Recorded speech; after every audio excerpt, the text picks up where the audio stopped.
কত শত দিন কেটে যায় রাত্রি অগণিত, বাবা মায়ের কষ্ট সে তো নয় তো ভোলার মতো।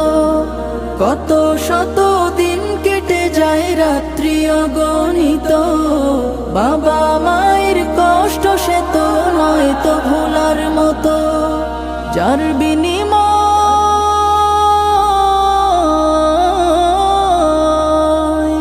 যার বিনিময় কণ্ঠে ফোটে পাক হরফের গান, যাদের বুকের মানিক হলো হাফেজে কুরআন, হাফেজে কুরআন, হাফেজে কুরআন। হাফেজ হতে গুরুজনের ত্যাগের নজরানা চিরজীবন রাখবো স্মরণ।